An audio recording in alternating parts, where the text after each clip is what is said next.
지난주에 이어서 계속 골로새서 3장 13절에서 17절입니다. 골로새서 3장 13에서 17절 한 절씩 교독합니다. 누가 누구에게 불평할 일이 있더라도 서로 용납하여 주고 서로 용서하여 주십시오. 주님께서 여러분을 용서하신 것과 같이 여러분도 서로 용서하십시오.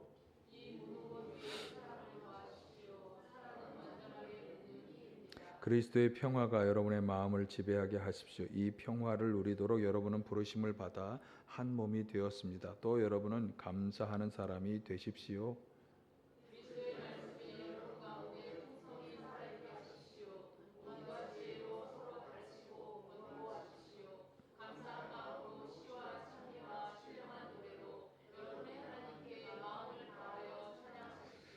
함께합니다. 그리고 말이든 행동이든 무엇을 하든지 모든 것을 주 예수의 이름으로 하고 그분에게서 힘을 얻어서 하나님 아버지께 감사를 드리십시오. 아멘. 할렐루야.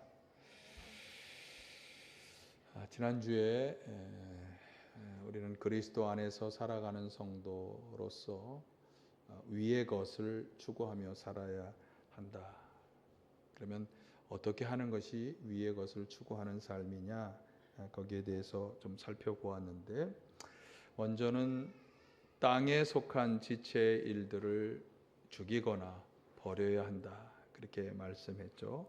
여기 나오는 것처럼 음행, 더러움, 정욕, 악한 욕망, 탐욕 등과 같은 것을 죽이라, 이렇게 좀 거친 말이 나왔고, 그 다음에 분노, 격분, 악의 회방, 입에서 나오는 부끄러운 말, 거짓말, 이런 행실들을 버리라, 그렇게 말씀했죠. 왜?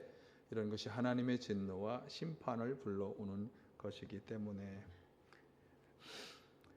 반대로 이제 위의 것을 추구하는 성도들은 이제 새 사람의 옷을,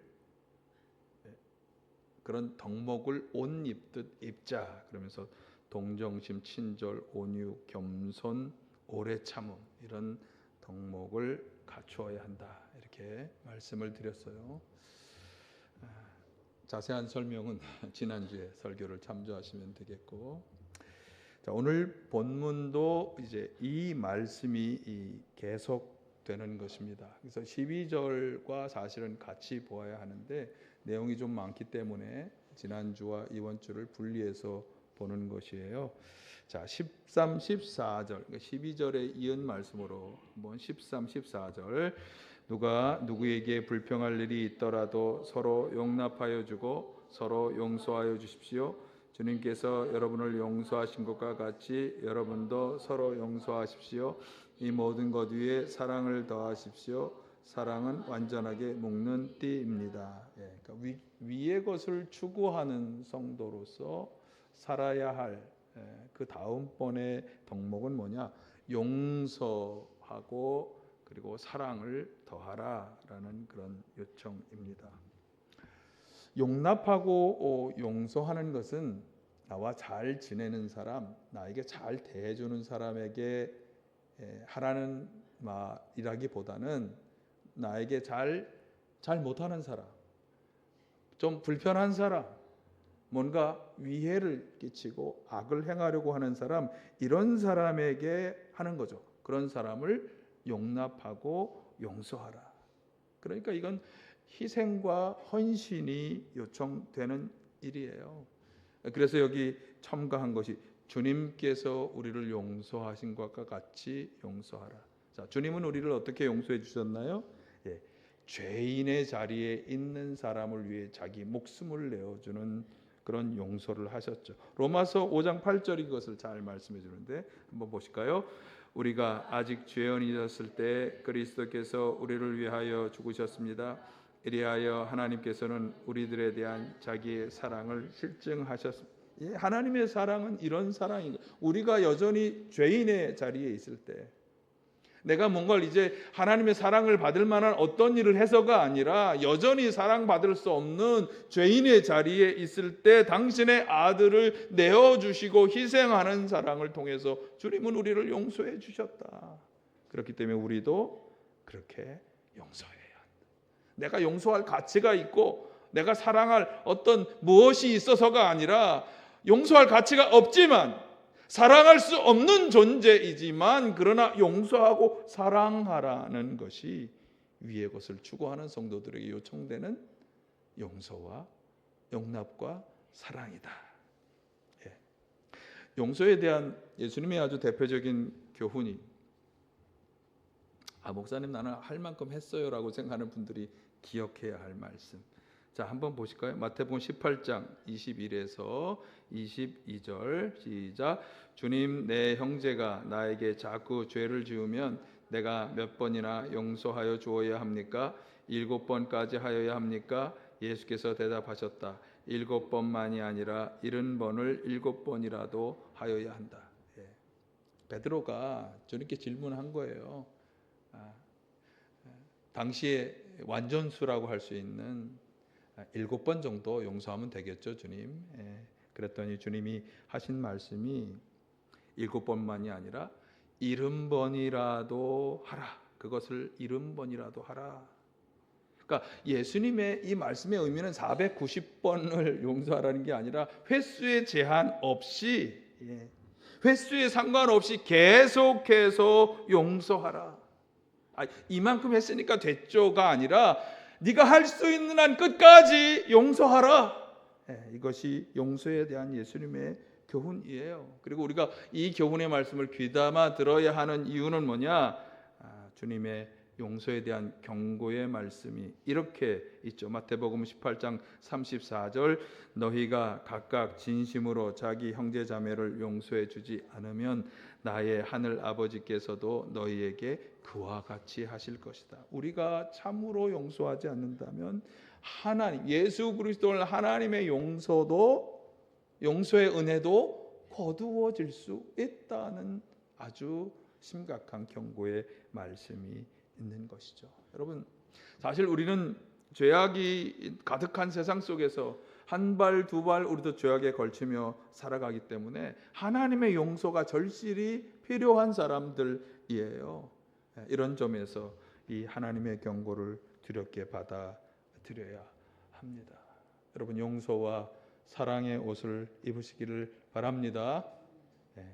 불편하게 하고 힘들게 하고 악한 사람이라 할지라도 횟수에 제한 없이 용서하라. 이런 용서의 입을 다 입으시기를 간절히 축원합니다. 자, 그 다음에 말씀하는 새 사람으로서 입어야 할 덕목의 옷은 15절 그리스도의 평화가 여러분의 마음을 지배하게 하십시오. 이 평화를 누리도록 여러분은 부르심을 받아 한 몸이 되었습니다. 또 여러분은 감사하는 사람이 되십시오. 평화와 감사라고 하는 덕목입니다. 이 말씀을 계속 읽어보면 두 가지 의미를 포함하는 평화를 말씀하는 것으로 보입니다. 우선은 여러분의 마음을 평화가 지배하게 하라는 생각, 개인적으로 누려야 하는 평화, 이 평화를 누리라라고 하는 것이고, 또 하나는 그 개인이 이루어서 한 몸이 되는 이 교회의 몸으로서 부르심을 받은 사람들의 한 몸으로서 누려야 할 평화, 공동체의 평화, 그것도 말씀하는 거죠. 그러니까 그리스도인들은 자기 스스로도 평화를 누리기 위해 노력해야 할 뿐만 아니라 그 평화가 공동체에도 이루어지도록 노력해야 하는 그런 옷을 입으라.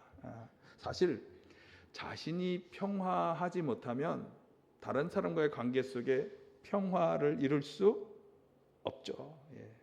또 반대로 공동체가 평화롭지 못하면 나 개인이 평화하는 것도 쉬운 일이 아닙니다. 그래서 나도 평안해야 하고 공동체도 평화로워야 하고, 그래서 내가 먼저 평화를 얻어야 하고 그 평화가 공동체로 이렇게 퍼져가도록 그렇게 노력해야 하죠. 이것이 우리 그리스도인들이 입어야 하는 평화입니다. 자, 그런데 예수님께서는 이 참된 평화는 나만이 줄 수 있다 이렇게 말씀하셨어요. 우리 어떤 상황이 해결되고 문제가 해결되고 관계가 개선되어서 주님의 평화가 임하는 것이 아니라 주님은 우리에게 이렇게 말씀하셨어요. 나는 평화를 너희에게 남겨준다. 나는 내 평화를 너희에게 준다. 내가 너에게 주는 평화는 세상이 주는 것과 같지 않다. 너희는 마음에 근심하지 말고 두려워하지 마라. 그러니까 예수님께서는 세상이 줄 수 없는 참된 평화를 우리에게 주신다고 말씀하신 것이고 약속하신 거죠. 세상은 도저히 줄 수 없는 평화, 관계가 개선되고 뭔가 물질이 많아지고 뭔가 공동체가 평화롭다고 해서 내가 평화, 참된 평화를 누린 게 아니라 그런 일시적이고 순간적인 평화가 아니라 진짜 평화는 누가 주신다? 주님께서 주신다. 여러분, 주님이 주시는 이 평화를 얻으시기를 간절히 축원합니다. 이 평화를 내가 누리고 이 평화를 공동체에 번져가도록 하라. 그런데 바울 사도의 말씀에 의하면 이 평화, 이 참된 평화는 기도하는 성도에게 주어지는 은혜입니다. 빌립보서 4장 6, 7절을 한번 보실까요? 시작. 아무것도 염려하지 말고 모든 일을 오직 기도와 간구로 하고 여러분이 바라는 것을 감사하는 마음으로 하나님께 아뢰십시오. 그리하면 사람의 헤아림을 뛰어넘는 하나님의 평화가 여러분의 마음과 생각을 그리스도 예수 안에서 지켜줄 것입니다.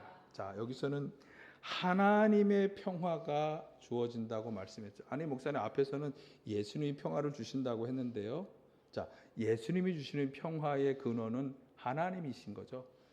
그러니까 하나님으로부터 출발해서 예수님을 거쳐 우리에게 오는 것이다. 이렇게 생각하시면 더 마음이 잘 이해가 되시겠죠. 자, 그런데 여기 기도하는 자에게 평화를 주신다. 그런데 이 기도의 전제 조건이 뭐냐 하면 온전히 하나님을 신뢰하는 믿음으로, 그러니까 여전히 걱정거리가 있고 염려거리가 있고 관계가 깨어진 상태로 있지만 그러나 주님을 신뢰하는 믿음으로 그것을 다 내려놓고 기도할 것을 요청하고 있어요. 여전히 다 문제는 남아 있어. 그런데 주님이 이 모든 것의 해결자가 되실 것이다 라고 하는 믿음으로 간구하라.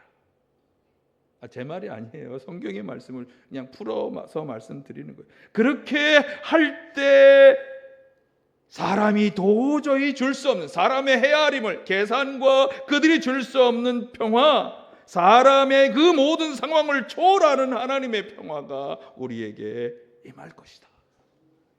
임할 것이다.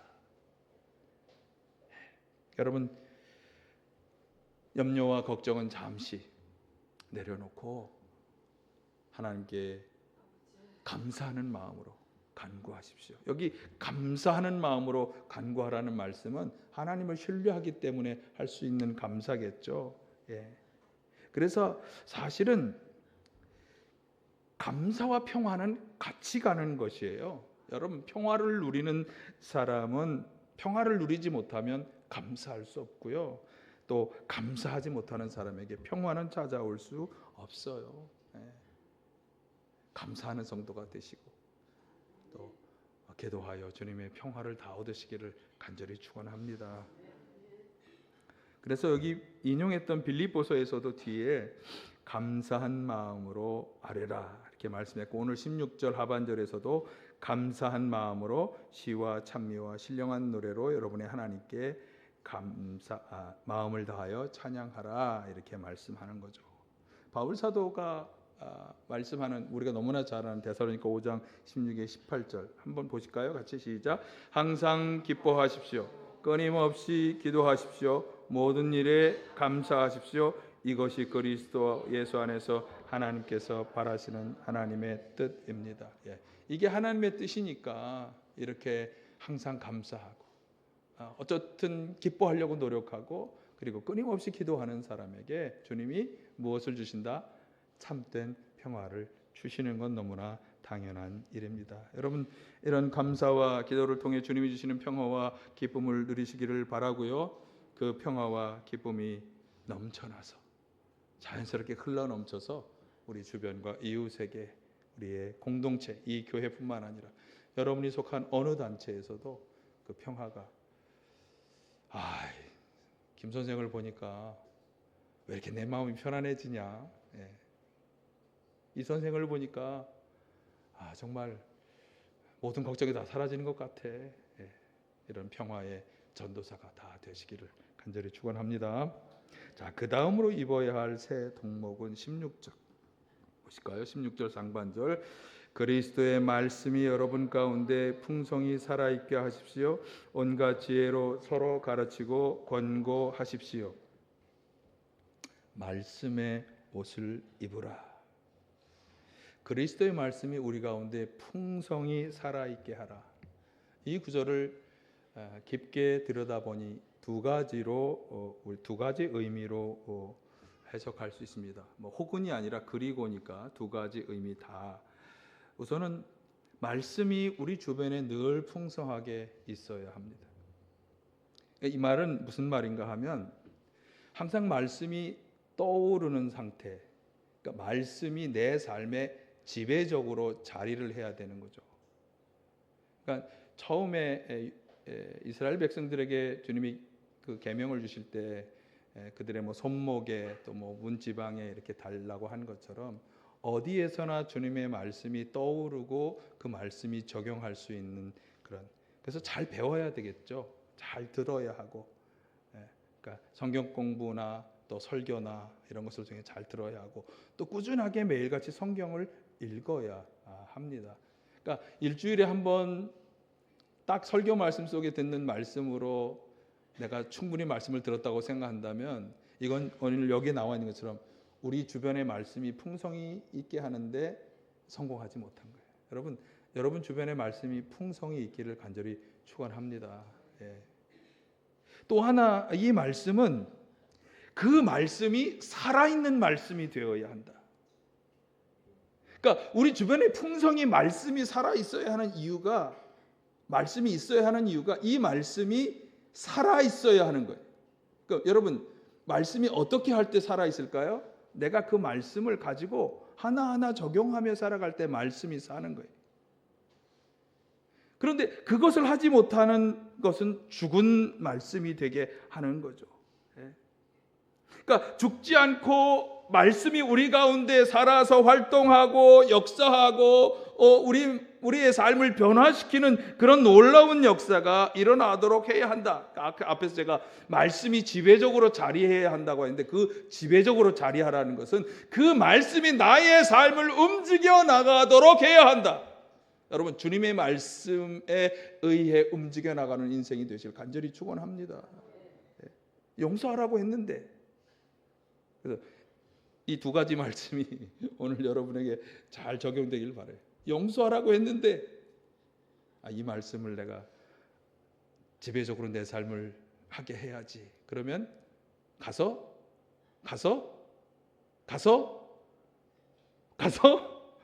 왜 말을 안 해? 가서 용서해야지. 어떻게?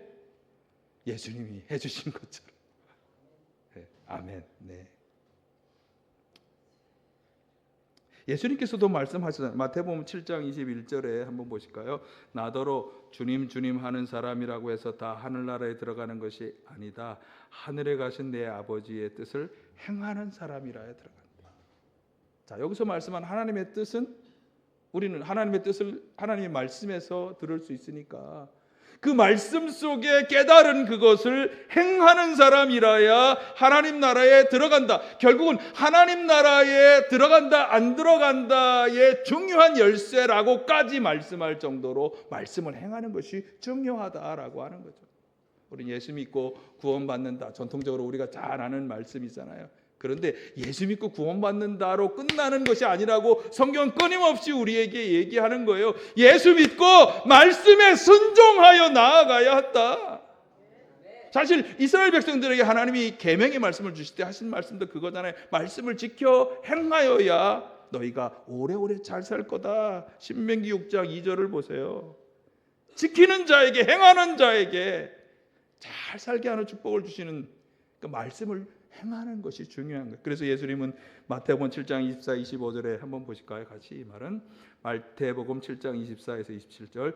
그러므로 내 말을 듣고 그대로 행하는 사람은 반석 위에다 자기 집을 지은 슬기로운 사람과 같다고 할 것이다. 비가 내리고 홍수가 나고 바람이 불어서 그 집에 들이쳤지만 무너지지 않았다. 그 집을 반석 위에 세웠기 때문이다. 그러나 나의 이 말을 듣고서도 그대로 행하지 않는 사람은 모래 위에 자기 집을 지은 어리석은 사람과 같다고 할 것이다. 비가 내리고 홍수가 나고 바람이 불어서 그 집에 들이치니 무너졌다. 그리고 그 무너짐이 엄청났다. 잘 한번 곱씹어 볼까요? 말씀을 내가 너무나 잘 알아. 머릿속에, 마음속에 잘 새기고 있어요. 그런데 행하는 건 없어. 그런 사람은 고통이 다가올 때, 환난이 다가올 때 그 믿음이 무너지는 믿음이 된다는 거예요. 이 말씀이 그런 뜻의 말씀이잖아요. 비유의 말씀이니까. 그러니까 말씀을 행할 때 그 말씀이 내 삶을 지배하고 나를 살아있는 사람으로 되게 하는 것인데, 말씀을 행하지 않으면 그게 다 안 되는 거잖아요.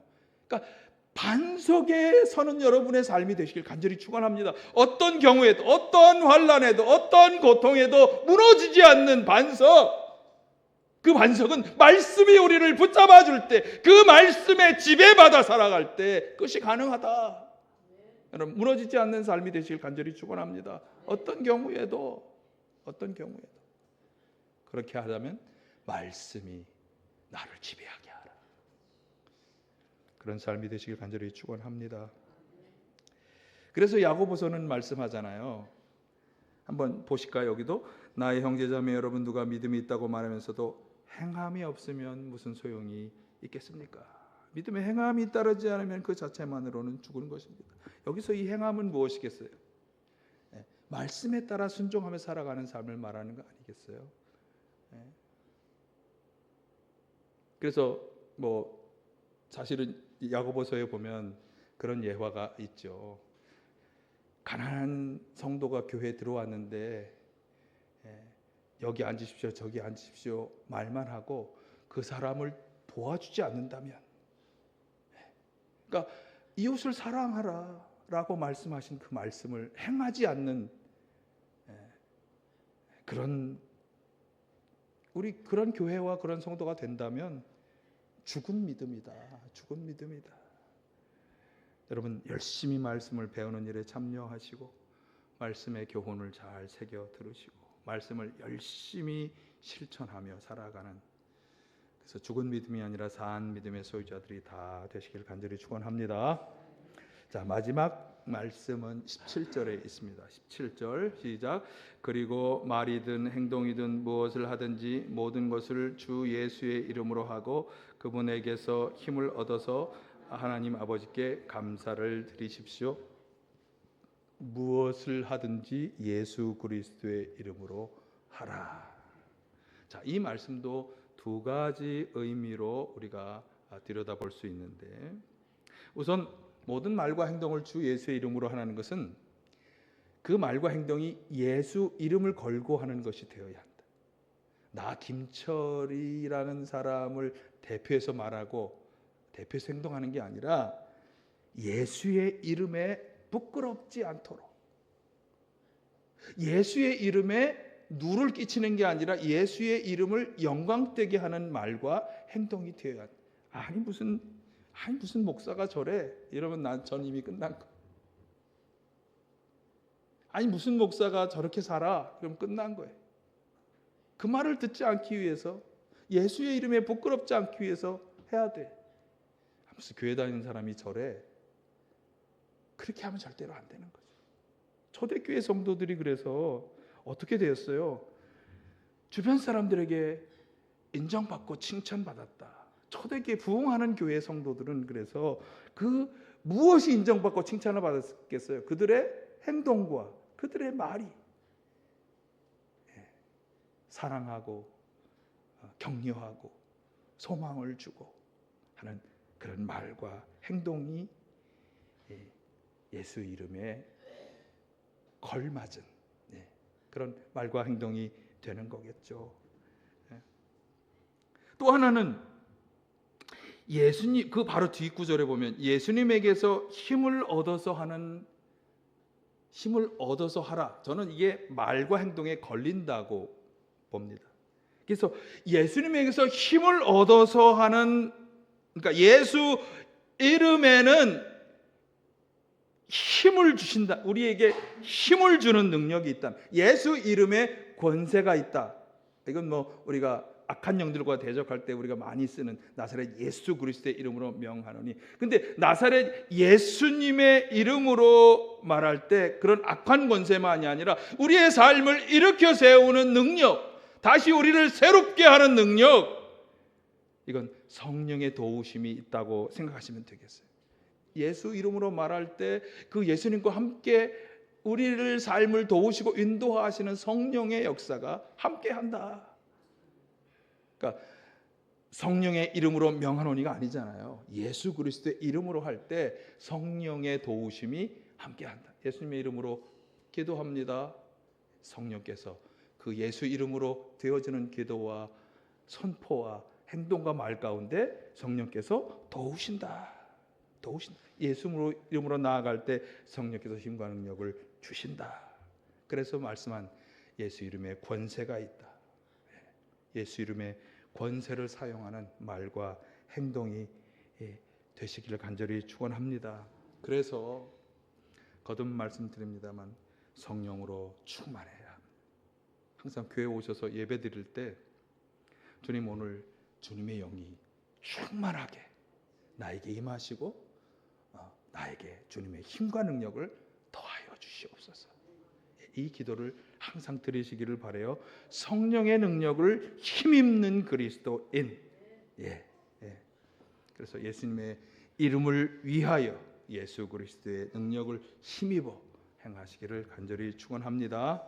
자, 위의 것을 추구하는 성도로서 버려야 할 것, 죽여야 할 것이 있었죠. 한번 다시 정리해 볼까요? 음행, 더러움, 정욕, 악한 욕망, 탐욕, 그리고 분노, 격분, 악의, 회방, 부끄러운 말, 거짓말 등의 행실을 죽이거나 버려야 하고, 이제 새 사람으로서 입어야 할 것은 동정심, 친절, 겸손, 온유, 오래 참음 등의 성품의 옷을 입어야 하고, 세 번째, 서로 용납하고 용서하는 참사랑의 삶을 살아야 하고, 네 번째, 평화를 누리고 나누면서 감사하는 삶을 살아야 하고, 다섯 번째, 그리스도의 말씀이 풍성하게 살아있게 해야 하며, 여섯 번째, 모든 말과 행동을 예수 그리스도의 이름으로 해야 합니다. 아멘. 여러분, 우리는 하나님의 사랑받고 택함받는 거룩한 성도입니다. 바로 이런 새 사람의 옷을 입고 그리스도 안에서 늘 위의 것을 생각하고 추구하며 살아가시기를 간절히 축원합니다. 사랑의 아버지 하나님,